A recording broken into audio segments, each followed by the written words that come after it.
All local authorities throughout Wales have had statutory duties placed upon them in relation to information and childcare. We are each required to deliver a family information service for parents, carers and professionals.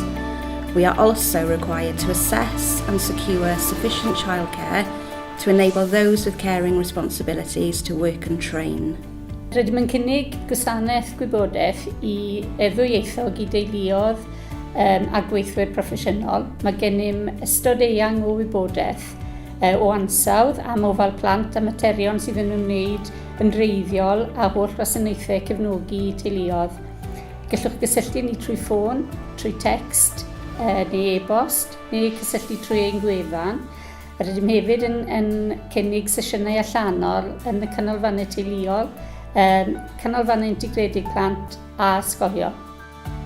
The Family Information Service Working in Partnership with Schools Award has been working for a few years and it's going really well. We've had over 35 schools in Carmarthenshire who have successfully achieved the award. We're carrying it on now for another year and hoping to get some more schools on board. It's been really useful for Family Information Service in working with partnership with schools to develop closer links with the schools, so that professionals and families are fully informed about the different support services that are available to them. Mae wedi gweithio'n arbennig trwy gydweithio gyda chi fel asiantaeth. Ni wedi gallu dosbarthu'r ffurflenni i rieni. Oedd y plant hefyd yn falch o gael derbyn gwobr a teimlo bod nhw'n bwysig. Chi wedi bod yn werthfawr iawn ar ddiwedd y ffôn neu trwy e-bost. Doeddwn ni'n gwybod llawer amdano fe tan rhai blynyddoedd nôl ac wedyn drwy dderbyn gwybodaeth ar flyers yma, pamffledi, gallu dosbarthu'r rhein i'r rhieni. Oedd hwnna ddefnyddiol iawn. Roedd y plant hefyd yn teimlo bod nhw'n rhan ohono fe achos oedd derbyn gwobr yn fendigedig. A cydweithio trwy ffonio e-bost ac wedyn gwahodd chi i nosweithi fel nosweithi agored yn y ddwy ysgol. Felly mae rhieni wedi cael cyfle i'ch gweld chi wyneb yn wyneb a fi'n credu bod hwnna'n bwysig i'r rhieni o ran felly bod dim sgiliau cyfrifyduro neu o fan codi'r ffôn, ond mae cyfarfod wyneb i wyneb yn holl bwysig. Because we offer a wide service in Carmarthenshire, it's one of the first websites that we signpost families to for them to get up-to-date information, which is sometimes difficult to get on other websites. The Family Information, Childcare and Play team employ a designated childminder development officer who is responsible for recruiting, training and supporting childminders. We currently have over 100 registered childminders in the county and are always looking for more.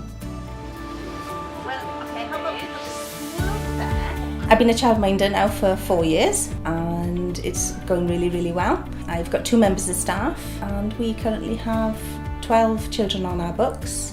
I approached Family Information Service and had a chat with them as to what avenue would be the best for me to take. And they helped me through the process. We went on the courses. They helped me through the filling out all the forms, etc. And they've been a great help ever since.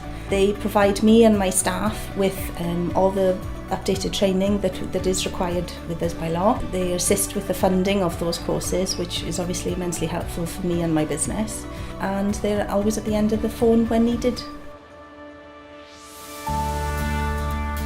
What I like about being a childminder is I can offer a home-from-home setting. So Matilda, my daughter, just thinks it's her friends coming over to play for the day. And then little things like if somebody's with us later than 5:30, they can have tea with us and they join in our evening routine. So if it's sunny, then there's only 1-2 other little people.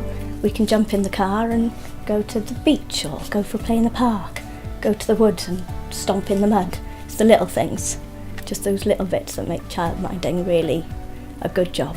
The positive for it is not having to find childcare and pay the childcare costs. I can be at home and look after my daughter and have other people around to play at the same time.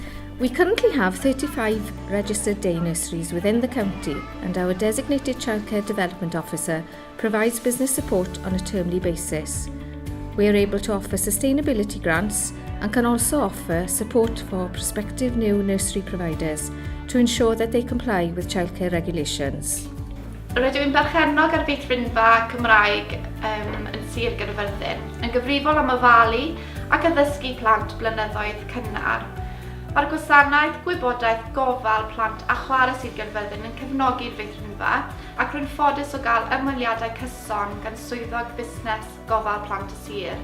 Mae'n bwysig iawn i ni o ran gofal plant bod ni'n gallu cario ymlaen gyda'n bywydau o ran gwaith, o ran trefniadau eraill, a bod ni'n gwybod bod y plant yn saff, bod y plant yn datblygu, bod ni'n gallu galw ar bobl i ni a trust yn nhw. A bod e'n hyblyg iawn bod rhyw fath o strwythyr i gael i ddiddatblygiad nhw. Bod plant yn mynd i gynyddu fel maen nhw'n tyfu, a bod nhw'n mynd i fod yn barod erbyn bod nhw'n mynd i'r ysgol, a bod ni'n dal yn gallu cario ymlaen gyda popeth arall. There are around 62 CSIW registered and around 42 unregistered out-of-school childcare clubs in Carmarthenshire. The registered clubs are based in approximately 38 settings. They consist of breakfast, after-school and holiday clubs. Every club is different with its own individual opening times and cost. We provide ongoing support to the clubs with business planning, internal and external grants and support with CSIW registration.